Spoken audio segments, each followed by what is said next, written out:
ગુજરાતી નિબંધ સાચી મિત્રતા.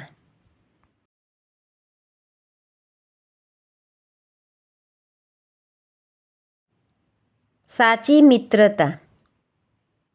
આપણો જન્મ થાય એટલે આપણને મળતા બધા જ સંબંધો જેમ કે માતા પિતા, દાદા દાદી, કાકા કાકી, ભાઈ બહેન, મામા મામી, ફોઈ ફુવા વગેરે વગેરે આપણને ભગવાને આપેલા સંબંધો છે, જેને આપણે આપણી મરજીથી નથી બાંધી શકતા.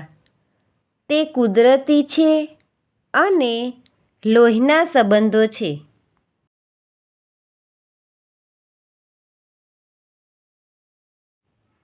પરંતુ એક મિત્રતાનો સંબંધ આપણે આપણી મરજીથી બાંધી શકીએ છીએ, જે લોહીનો સંબંધ નથી, છતાં પણ ખૂબ જ અંગત અને ખાસ હોય છે. એટલે જીવનમાં સાચા અને સારા મિત્રની પસંદગી કરવી એ ખૂબ જરૂરી છે અને તે આપણું જીવન બનાવી કે બગાડી શકે છે.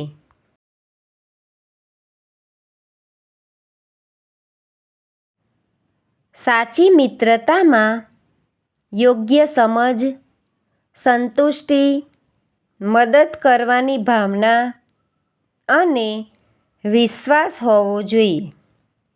સાચા મિત્ર ક્યારેય શોષણ નથી કરતા, પણ જીવનમાં યોગ્ય કાર્ય કરવા માટે પ્રોત્સાહિત કરે છે. ઘણીવાર જૂઠ્ઠા દગાબાજ મિત્રોના કારણે દોસ્તીનો અર્થ પૂરી રીતે બદલાઈ જાય છે, જે હંમેશા કોઈ બીજાનો ખોટી રીતે ઉપયોગ કરે છે.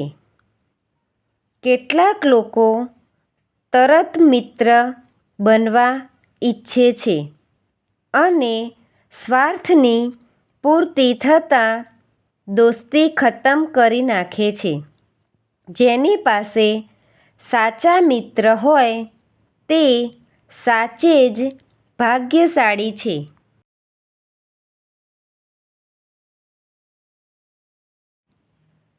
સાચો મિત્ર તમારા સારા સમય કરતાં મુશ્કેલ સમયમાં તમારી સાથે ઊભો રહે છે.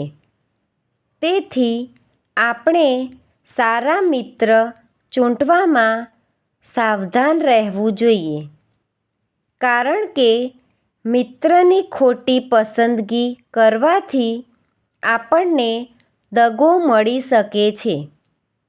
જીવનમાં એક સારો મિત્ર મળવો ખૂબ જ મુશ્કેલ કાર્ય છે. જેને સારો મિત્ર મળ્યો, સમજો કે પ્રભુની કૃપા મળી.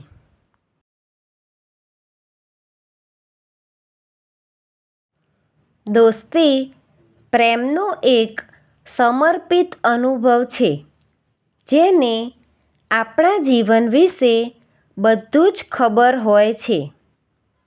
જે લોકો સાચી દોસ્તી કરે છે એ વગર કોઈ પ્રકારના લાલચે મિત્રની સાથે ઊભો રહે છે. તેની પ્રગતિને લગતા તેના દરેક કાર્યમાં સાથ આપે છે. સાચો મિત્ર એક ફાયર બ્રિગેડની જેમ હોય છે.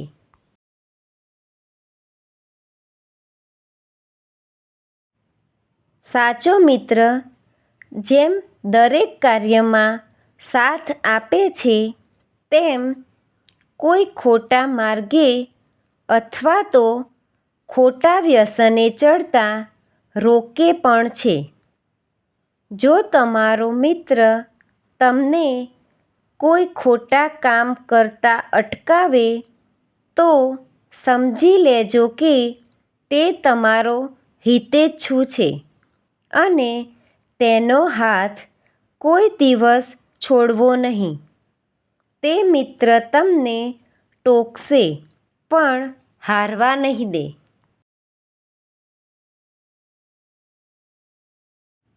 Thank you friends. Please like, share and subscribe.